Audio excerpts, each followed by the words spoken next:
हमारे चैनल को सब्सक्राइब करें और वीडियो सबसे पहले अपने मोबाइल पर पाने के लिए बेल आइकन को दबाएं।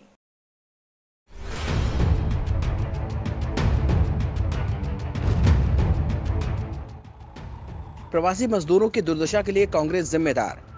लॉकडाउन में मजदूरों की दुर्दशा के लिए मायावती ने बीजेपी या कांग्रेस में किसे माना जिम्मेदार। कहते हैं सियासत में ना कोई परमानेंट दोस्त है ना ही परमानेंट दुश्मन, लेकिन लगता है बीएसपी प्रमुख मायावती इस धारणा को बदलने में लग गई हैं। आप पूछेंगे कैसे? तो जवाब यह है कि राजस्थान में मायावती को जो घात कांग्रेस से मिला था वो अब तक भूली नहीं है। चंद्रशेखर आजाद को विकल्प के तौर पर किसने राजनीति के मैदान पर लाया?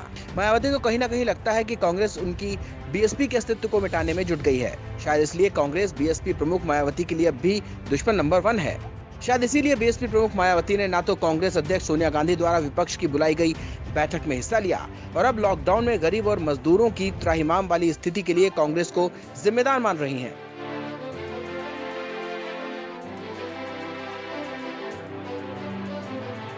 मायावती ने कांग्रेस पर निशाना साधते हुए एक ट्वीट किया जिसमें लिखा, आज पूरे देश में कोरोना लॉकडाउन के कारण करोड़ों प्रवासी श्रमिकों की जो दुर्दशा दिख रही है उसकी असली कसूरवार कांग्रेस है, क्योंकि आजादी के बाद इतने लंबे शासनकाल के दौरान अगर रोजी रोटी की सही व्यवस्था गांव शहरों में की गई होती तो इन्हें दूसरे राज्यों में क्यों पलायन करना पड़ता। मायावती का ये सवाल कांग्रेस से यहीं तक नहीं है। उन्होंने सीधा सा सवाल कांग्रेस से पूछा। सवाल यही कि कांग्रेस ने अब तक कितने लोगों की वास्तविक में मदद की है।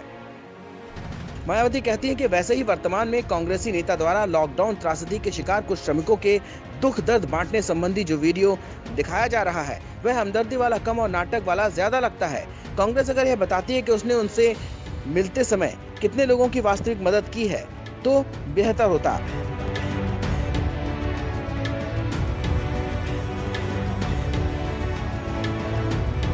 ये कांग्रेस पर निशाना है, लेकिन वही मायावती जो कभी बीजेपी को पानी पी कर कोसती थी, उन्होंने बीजेपी के लिए अपना रुख मौजूदा दौर में सॉफ्ट रखा है। अपने तीसरे ट्वीट में मायावती ने लिखा है, साथ ही बीजेपी की केंद्र व राज्य सरकारें कांग्रेस के पदचिन्हों पर न चलकर इन बेहाल घर वापसी कर रहे मजदूरों को उनके गाँव शहरों में ही रोजी रोटी की सही व्यवस्था करके उन्हें आत्मनिर्भर बनाने की नीति पर यदि अमल करती तो फिर आगे ऐसी दुर्दशा इन्हें शायद कभी नहीं झेलनी पड़ेगी।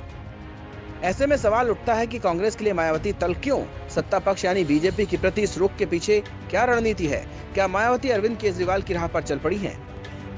कहीं मायावती ये जानकर तो नहीं चल रही कि कांग्रेस फिर से यूपी में अपनी स्थिति मजबूत कर रही है, जिसका नुकसान उन्हें उनकी पार्टी को हो सकता है? ऐसे तमाम सवाल हैं जिसका जवाब जनता जानना चाहेगी, लेकिन यक्ष प्रश्न यही है, क्या मायावती जवाब देंगी?